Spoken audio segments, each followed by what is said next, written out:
you want to keep your house secure, you should install one of these. These is a security camera. It's got a light as well. This is a floodlight version of the Tapo 2K QHD. You don't need a subscription for it. A lot of security cameras have to have a subscription, and that's a recurring annual fee or monthly fee, depending on how you set it up. And that gets expensive. So we got one that doesn't require that, and I'm excited about it. The unit itself was pretty affordable. It's a well-known brand. We're gonna show you how to install it today, and we're kind of figuring it out ourselves along the way. So here we go. All right, let's get this guy unboxed.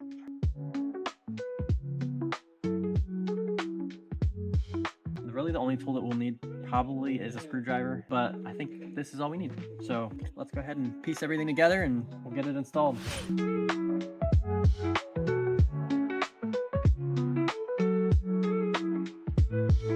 Now we gotta put this bracket on here. This little plate. Make sure that it's level.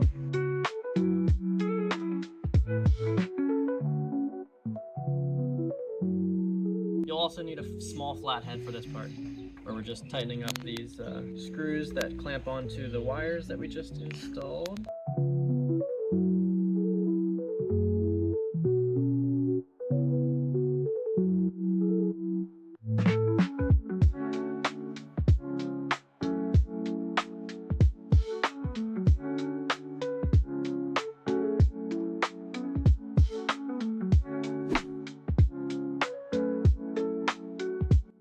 So glad my house is now safe from intruders.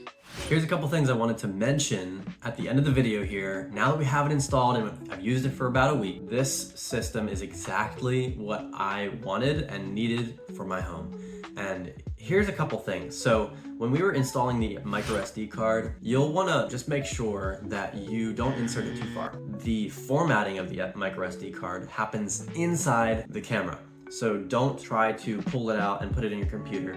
Just put it in the camera and then open up the app. And once it's connected to the app, you can format the SD card from there. But I have like about 50 feet between my router and the camera, so it makes the camera pretty laggy when I'm looking at the live feed. What I will probably do is get some sort of extender and plug it in on this side of the house so that it can have a more secure connection. I have parameters set for what type of motion and what area I want to record the motion. So for me, I have it selected and narrowed down to just humans. So if there's a person, it'll record and it's only in a specific area on the screen. Another thing is it's a floodlight. So question is the floodlight good? It is very bright. And if I was up to no good and trying to sneak up to someone's house, that light would be quite a awakening moment, and I would turn tail and run immediately because it's just extremely bright. And the price, because I'm not locked into a subscription, it is way, way, way cheaper than my Ring system that I have. Last week we installed a smart security camera floodlight, and it works so well that we bought another one. Except this one is a little different. This one is battery powered. So I actually ended up getting the solar panel that goes with it, and we're gonna find out if this one is just as easy.